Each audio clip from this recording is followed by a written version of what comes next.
Good morning, players. So this morning, the House is holding their first hearing on the impeachment of President Biden.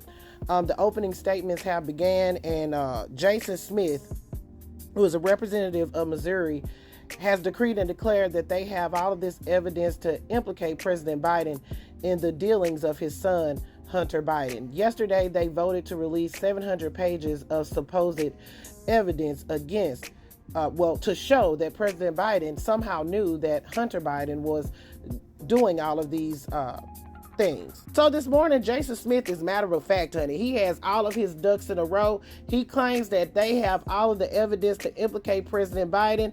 The Biden crime family received all of this money, and President Biden knew that Hunter Biden was up to no good. But just yesterday, when his ass was pressed on just one piece of the evidence that they have presented, that he actually presented at this press conference, he folded, he melted, and he fucking fumbled. Players, watch this, and I'll see you on the other side. If I'm not mistaken, August 7th, 2020, Bill Barr was the Attorney General and Donald Trump was the president.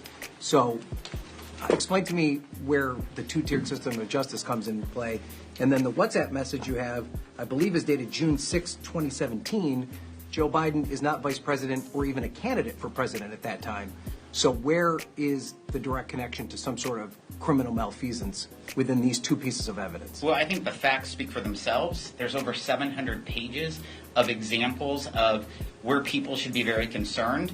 When you're talking about what was your first question? It doesn't matter who's in the White House.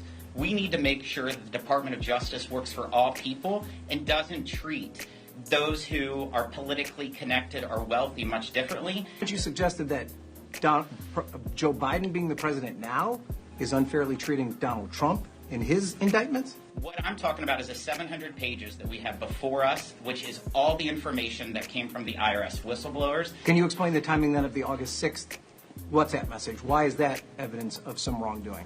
I'm not an expert on the timeline. I would love to have President Biden and his family to tell us about all the timelines. But if he's not the president or the vice president at that time, where's the wrongdoing? He wasn't even a candidate for president at that time.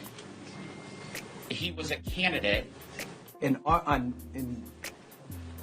6th of 2017? Apparently, what source are you with? I'm with NBC. So apparently you'll never believe us. I'm not saying I don't believe you. I'm asking you a very direct question. You presented a piece of evidence that you say came on August 6, 2017, that demonstrates that Joe Biden was using political influence to help his son. If he wasn't a political figure at that time, the first WhatsApp message you put up, how does that demonstrate that there's some sort of political influence being put over him if at that time he's not an elected official?